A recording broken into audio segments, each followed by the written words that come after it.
গ্রামাঞ্চলে মানুষ দৈনন্দিন যে কোনো সমস্যায় পতিত হলে তারা কবিরাজ, ঝাড়ফুঁক, তাবিজ, বিভিন্ন রকমের মন্ত্র এবং আহ কবিরাজরা আংটির মাধ্যমে সমস্যা সমাধান করে। এগুলোকে শরীয়ত সম্মত পদ্ধতি।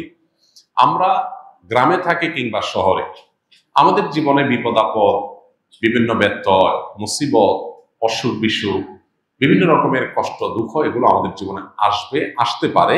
এটা আমাদের জীবনের অংশ। আল্লাহ জীবনকে এইভাবেই করেছেন যেখানে সব সুখ দিয়ে ভরা থাকবে না, সুখে দুঃখে ভরা থাকবে। এখন যখন আমাদের কোনো কষ্ট হবে, দুঃখ হবে, অসুখ বিসুখ হবে, বিপদ আপদ হবে, আমাদের একজন মুসলমান হিসেবে প্রধান এবং প্রথম করণীয় হবে আল্লাহর দিকে মনোনিবেশ করা, আল্লাহর কাছে দোয়া করা, সাহায্য চাওয়া। নবীজি সাল্লাল্লাহু আলাইহি ওয়াসাল্লাম বলেছেন, তোমাদের কেউ তার পায়ের জুতোর ফিতাটাও যদি ছিঁড়ে যায়, সে আল্লাহর কাছে দোয়া করবে। মনে করতে পারি আমরা যে এটা আবার কি এমন বিপদ যের জন্য আল্লাহর কাছে দোয়া করতে হবে। মূলত আমার পায়ের ফিতা ছুটে গেছে, আমি এটা ঠিক করে ফেলতে পারবো হয়তো, তারপর আমি মনে মনে আল্লাহর কাছে দোয়া করবো, আল্লাহ এটা একটা বিপদ হতে পারে আকারে ছোট, আপনি সাহায্য করেন যেন সহজে আমি রিপেয়ার করতে পারি, এটাকে সারতে পারি, ঠিক করতে পারি। এই মেন্টালিটি থাকতে হবে। তাহলে বিপদ আপদে আল্লাহর দিকে মনোনিবেশ করা এটা আমাদের ইমানের গুরুত্বপূর্ণ একটা দাবি। কিন্তু আজকাল বস্তুবাদ আমাদেরকে এমন ভাবে গ্রাস করে ফেলেছে, জ্বর হলে, শরীর ব্যথা হলে আমরা নাপা খেলে ভালো হয়ে যায়।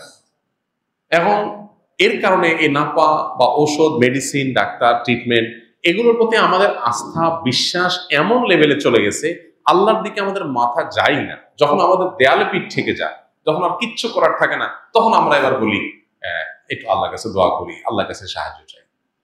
অথচ উচিত হলো যে কোনো বিপদ আপদে আল্লাহর দিকে ধাবিত হওয়া। তাহলে বিপদ আপদে কবিরাজের কাছে যাওয়া না, বিপদ আপদে আল্লাহর দিকে ধাবিত হইতে হবে। এটা হলো প্রথম কথা। এর পাশাপাশি সে বিপদ দূরের জন্য জাগতিক যে স্টেপ আছে, অসুখ হলে ট্রিটমেন্ট করা, ডাক্তারের কাছে যাওয়া, বিপদ আপদ দূরের জন্য বিভিন্ন চেষ্টা করা, সেটা আমরা করব।